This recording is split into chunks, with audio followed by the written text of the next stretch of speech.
થોડાક સમય અગાઉ કચ્છ જિલ્લામાં અદાણીની વીજ પોલની કામગીરીને લઈને ખેડૂતોએ ઉગ્ર વિરોધ નોંધાવ્યો હતો. તો હવે મોરબી જિલ્લામાં પણ અદાણી કંપનીના વીજ પોલની કામગીરી ચાલી રહી છે. તેમાં વીજ પોલના વળતરને લઈને ખેડૂતો દ્વારા મોરબી કલેક્ટરને આવેદનપત્ર આપવામાં આવ્યું છે. સાથે જ ખેડૂતોએ આક્ષેપ કર્યા છે કે આ કામગીરીમાં ભારે વાહનોને કારણે અમારી જમીનને ભારે નુકસાન થઈ રહ્યું છે.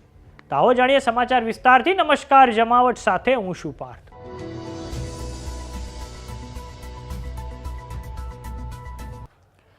મોરબી જિલ્લાના કલેક્ટરને માળિયાના રાયસંગપર ગામના ખેડૂતોએ આવેદનપત્ર આપ્યું છે. ખેડૂતોની માંગણી છે કે અમે વિકાસ થઈ રહ્યો છે તેનો વિરોધ નથી કરી રહ્યા, પરંતુ અદાણી કંપની દ્વારા જે વીજપોલની કામગીરીમાં ખેડૂતોને જે વળતર આપવામાં આવ્યું છે તે અયોગ્ય છે.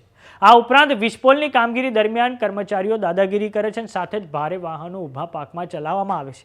તેનાથી જમીનની ફળદ્રુપતાને નુકસાન થાય છે, જે અંતર્ગત જમીનની ફળદ્રુપતાને પાછી ફરતા 5 થી 7 વર્ષ જેટલો સમય વીતી જાય છે. તો ખેડૂતોએ મોરબીના કલેક્ટરને અપીલ કરી છે કે આ બાબતે અમને યોગ્ય માર્ગદર્શન આપવામાં આવે, સાથે જ યોગ્ય રસ્તો કાઢવામાં આવે. આવો જાણીએ માળિયાના રાયસંગપર ગામના ખેડૂતોએ કલેક્ટરને શું કહ્યું છે. નામ અમિતભાઈ દેવજીભાઈ ઘુમલિયા, ગામ રાયસંગપર, તાલુકો માળિયા, જિલ્લો મોરબી.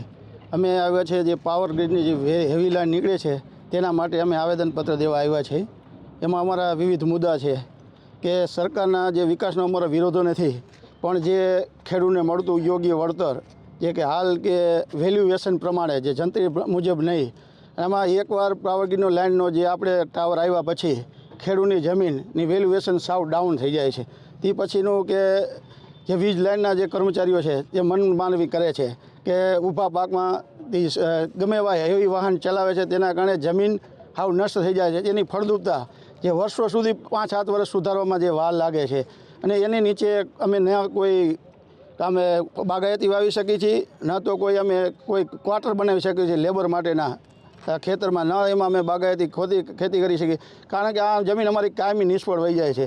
એટલે આનું વળતર યોગ્ય મળે, અને આના અમારા વિવિધ મુદ્દા છે, એના ઉપર અમે આવેદનપત્ર દેવા આવ્યા છે, અને અમારી યોગ્ય માંગણી છે અમારા ખેડૂતને અમારા ગામની વતી. કેટલી લાઈન અહીંયાથી નીકળવાની છે અને અત્યારે કેટલી લાઈન છે, શું હોય? હાલમાં અમારી એક લાઈન વધારે અદાણીનો પ્રોજેક્ટનું કામ ચાલુ છે, તેના વીજ ટાવરનું, અને એક લાઈનનું મેપ અમને મળી ગઈ છે, અને આવનાર હજી 3 લાઈનો આવે છે એવી અમને માહિતી મળી છે.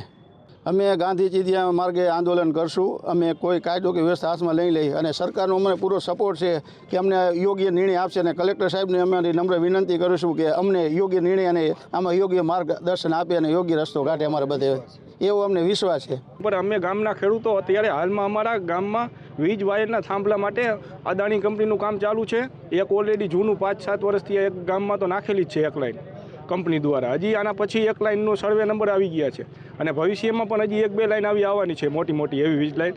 તો જેના કારણે અમારા ગામના ખેડૂતોને મુશ્કેલીમાં, ગામની 50-60% જમીન તો આ થાંભલાના એમ જ વહી જાય છે. તો અહીંયા બિચારા ખેતી કેવી રીતે કરવી? અને બીજા નંબરમાં આના હિસાબે આકસ્મિક એવું કોઈ મૃત્યુ કોઈનું થઈ જાય કે તો એના માટે જવાબદાર કોણ? એમ નો આમાં તમે ક્વાર્ટર બાંધી શકી, નો કોઈ બાગાયતી પાક મોટા આંબા કે ચીકુ વાવી શકીએ. તો આના અમારે કોઈ યોગ્ય વૈકલ્પિક વ્યવસ્થા તો કરવી પડશે ને. આખું ગામ આમાંનામાં ખાલી થઈ જાય તો ગામના ભવિષ્યનું શું? સમાચારોમાં અત્યારે બસ આટલું. જોતા રહો જમાવટ. જો તમે અમને યુટ્યુબ પર જોઈ રહ્યા તો સબસ્ક્રાઇબ કરો. જો તમે અમને ઇન્સ્ટાગ્રામ અને ફેસબુક પર જોઈ રહ્યા તો ફોલો કરો.